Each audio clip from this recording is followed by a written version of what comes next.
ಮನೆ ನೋಡ್ಕೊಂಡು ಸುಮ್ಮನೆ ತಾನೆ ಇನ್ನೇನಾಗುತ್ತೋ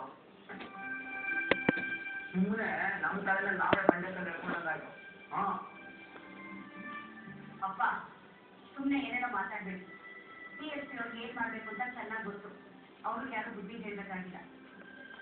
ಎಲ್ಲರೂ ಅವ್ರ ಮಾತೆ ಕೇಳಿ ಏನಾದರೂ ಆದ್ರೆ ನೀವು ಬುದ್ಧಿ ಬರೋದು ಖಂಡಿತ. ಹಾಂ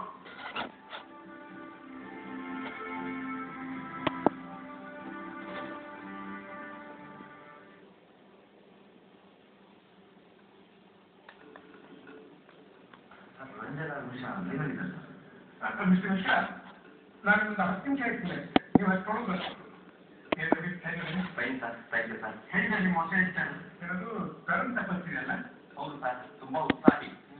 ಇನ್ನು 6 ತಿಂಗಳಲ್ಲಿ ನಮ್ಮ ಪತ್ರಿಕೆನ ನಂಬರ್ 1 ಮಾಡಬೇಕು ಅಂತ ಇದ್ದಾರೆ. ದಿನಾ ಸೆನ್ಸೇಷನಲ್ ನ್ಯೂಸ್ ತಗೊಂಬಾ ಅಂತಾರೆ ಸರ್. ಎಲ್ಲಿಂದ ತರೋದು ದಿನಾ ಸೆನ್ಸೇಷನಲ್ ನ್ಯೂಸ್ನ? ಇರೋ ನ್ಯೂಸ್ನೇ ಟ್ವಿಸ್ಟ್ ಮಾಡಿ ಸೆನ್ಸೇಷನಲ್ ಆಗಿ ಬರವೇ ಆಯ್ತಪ್ಪ. ಸರ್ ತುಂಬಾ ಶಾರ್ಪ್ ಇದ್ದಾರೆ, ಮಾತೆಲ್ಲ ಮಾಡೋಕ್ಕಾಗಲ್ಲ. ಮತ್ತೆ ಈಗ ಬಂದದ್ದು ಅದೇ ಸರ್, ಏನಾದರೂ ಸೆನ್ಸೇಷನಲ್ ನ್ಯೂಸ್ ಕೊಡ್ತೀರೇನೋ ಅಂತ. ಒಂದು ಸೆನ್ಸೇಷನಲ್ ನ್ಯೂಸ್ ಕೊಡ್ತೀನಿ. ಏನಪ್ಪ ಸ್ವಲ್ಪ ಎಲ್ಲರೂ ಹೊರಗಡೆ ಕಳಿಸಿ. ಸರಿ ಸರ್.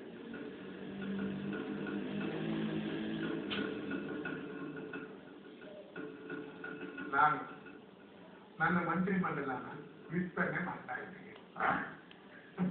ಕುತ್ಕೊಳ್ಳಿ. ನಮ್ಮ ಮಂತ್ರಿ ಮಂಡಲನ ವಿಸ್ತರಣೆ ಮಾಡಿ ನಮ್ಮ ಇಂಡಸ್ಟ್ರಿಯಲ್ ಹರ್ಷವರ್ಧನ ಅವರನ್ನ ಮಂತ್ರಿ ಮಾಡ್ತಾ ಇದ್ದೀವಿ. ಇದನ್ನ ನನ್ನ ಹೇಳಿಕೆ ತರ ಹಾಕಬಾರ್ದು, ನಿಮ್ದೆ ಕೂಗ್ ತರ ಬರೀ. ಯಾವಾಗ ಸರ್ ಮಂತ್ರಿಮಂಡಲ ವಿಸ್ತರಣೆ? ಬೈ ಎಲೆಕ್ಷನ್ ಮುಗಿದ ತಕ್ಷಣ. ಯಾವ ಬೈ ಎಲೆಕ್ಷನ್ ಸರ್?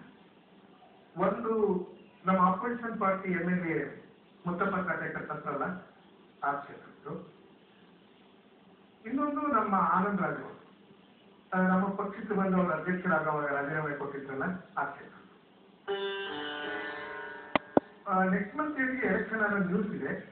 ಅದಾದ ತಕ್ಷಣ ಮಂತ್ರಿಮಂಡಲ ವಿಸ್ತರಣೆ ಮಾಡ್ತೀವಿ. ಹರ್ಷವರ್ಧನ್ ಅವ್ರನ್ನ ಮಿನಿಸ್ಟರ್ ಮಾಡಿದ್ರೆ ಪಾರ್ಟಿ MLAಗಳು ಗಲಾಟೆ ಮಾಡಲ್ವಾ? ಹೊರಗಡೆಯಿಂದ ಬಂದವ್ರನ್ನ ಬಿಸ್ನೆಸ್ ಮನ್ಗಳನ್ನ ಮಿನಿಸ್ಟರ್ ಮಾಡ್ತಾ ಇದ್ದೀರಿ ಅಂತ.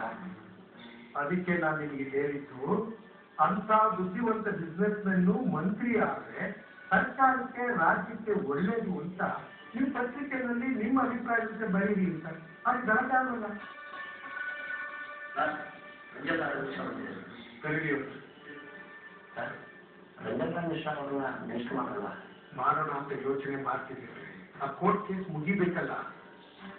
ಸರ್ ನಮಸ್ಕಾರ. ಕೂತ್ಕೊಳ್ಳಿ. ತಾವೇನೋ ಸೀಕ್ರೆಟ್ ಆಗಿ ಮಾತಾಡ್ತಿದ್ರಿ ಅನ್ಸುತ್ತೆ. ಏನಿಲ್ಲ, ಎಲ್ಲ ಮುಗೀತು. ರವಿ ನೀವೇ ನೋಡ್ಬೋದು.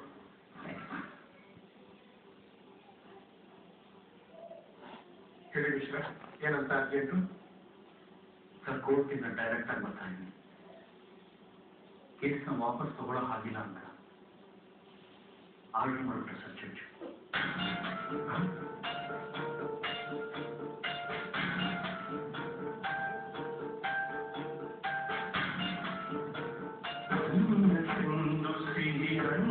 ಕೊಡುವ